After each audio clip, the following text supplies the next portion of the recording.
update. Welcome back to the show, 11:50. Now, Cristiano Ronaldo has landed in Saudi Arabia with his family ahead of his first game for Al Nassr.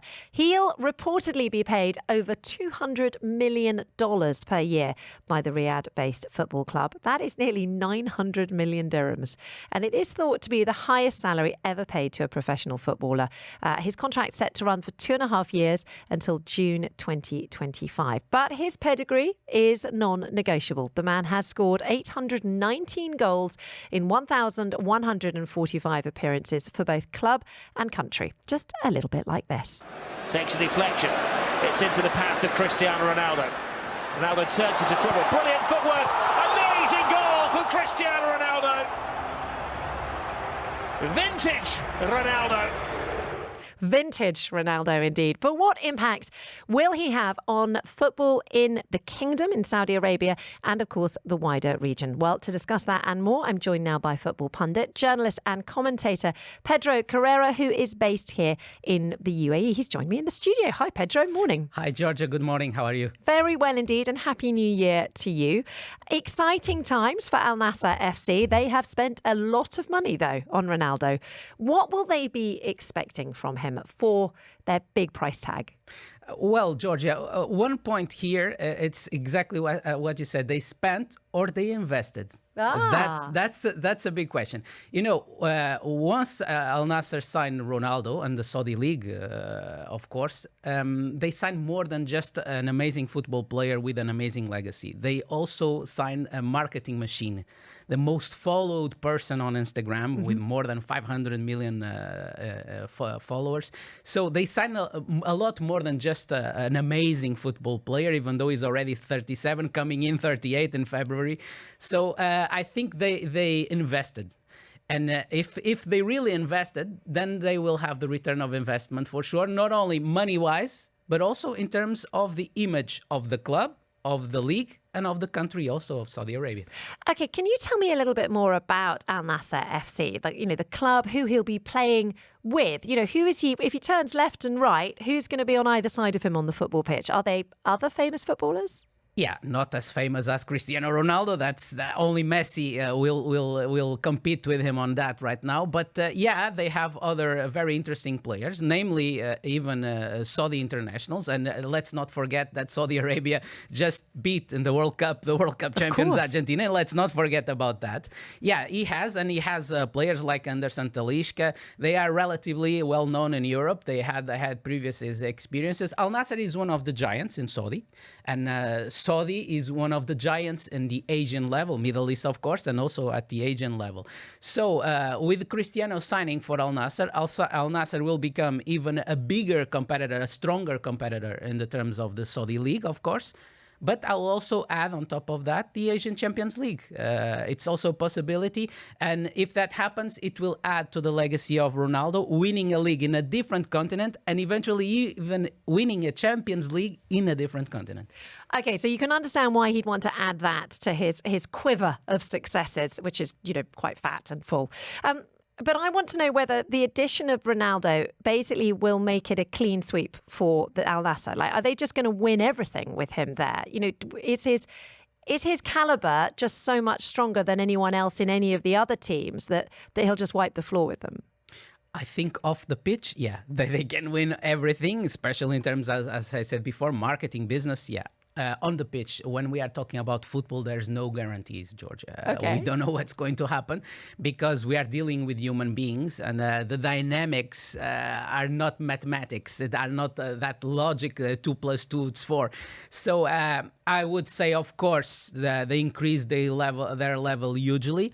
We have also to understand how will Cristiano adapt to this new sporting reality and also personal reality that is quite different, as we know that we are living here in the Middle East from what he has in Europe in terms of his family, etc. The last 6 months of Cristiano Ronaldo were not at his best, and I will say that in my personal opinion and feeling, it's due to personal reasons. He lost a son over the summer, and ever since that moment, we saw many problems happening in his life. Of course, the problems with the fallout with Man United, then the interview with Piers Morgan, then the World Cup, and all the rumors and all the intrigue around the World Cup and Cristiano Ronaldo. So, in what kind of personal shape, emotional, mental shape he will come, if he can somehow sort it out, and of course this is very challenging to lose a child is almost impossible to comprehend. And I think a lot of people do have moved on. In some ways, the media landscape, the media have moved on from that story, which of course it is a story to them. But to him, he'll never move on from that. And it's about processing the grief and learning to live with it. And I suppose it's not surprising that it's impacting on his football. I usually say, George, for me, and I admire Cristiano a lot. Of course, me being Portuguese, I have a soft spot for him. It's understandable, but I admire him a lot, the way he built his legacy over hard work and also the talent that he was blessed with. In the end of the day, even though he's a remarkable human being, we cannot forget, I believe it's not fair to forget, that he's still a human being. He's a father that lost a son. And at the same time, even the daughter had problems over the summer, and that was the reason why he also missed the Man United preseason, and then all the fallout we already talked about. So I think we need also to look at him from this perspective, even though the last 20 years go against this perspective, the way he won so many things, but he's still a human being nonetheless. And I think, of course, that has a big influence in everything he does. Do you think there would have been an element in the deal that required him to live in Saudi Arabia, that required him to spend much of his time there, or do you think that he will be able to come and go? Because of course he's used to a very Western lifestyle, and although Saudi is changing quickly, it's not going to be the same scenario. Well, of course, I think most of the time he will have to spend in Saudi, even because of the training sessions with his teammates, etc. I know for a fact that he loves Dubai. Yes. I'm hoping to see him more often around here, and who knows, maybe I'll be able to meet him in person. It will be a big thing for me, of course. I think he will come to Dubai a lot, honestly. It's not just wishful. It's a quick flight. Yeah, it's not just a wishful thinking, because I know he likes Dubai. And I think in between Saudi and coming to Dubai every now and then, and eventually traveling to Europe whenever he can, because he has this capacity of having a private jet, etc., I think he will do fine. I think if his family is around, I think he will be able to do fine. Eventually, right now, even better than what he's doing in Europe, because here the attention span on him is different. Is more of an admiration and less criticizing, etc., like it's in Europe right now. And of course, he'll get a lot more privacy. You know, people don't take pictures of him in Dubai when he's here in Dubai, and I imagine it will be the same in Saudi Arabia. Okay, so how big an impact is his presence going to have on the popularity of football in Saudi and the wider region, do you think?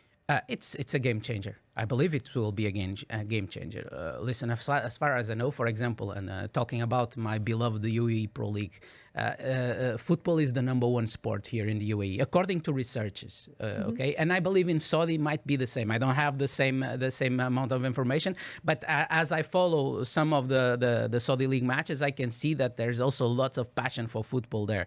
So what will change, I believe, is more focus on the region in terms of football, especially from the West, and even from the expats living here. They will take a closer look at the football in the region, and they will maybe find out that football here is not as bad as one might think out of pure prejudice, because actually we have very good matches here. Not only the Saudi League, the UAE Pro League also, we have sometimes very good matches that can compete with matches from Europe. So it's just a question of giving it a try. Yeah, it's time to knock the English Premier League off the headlines and talk more about football based right here in the region.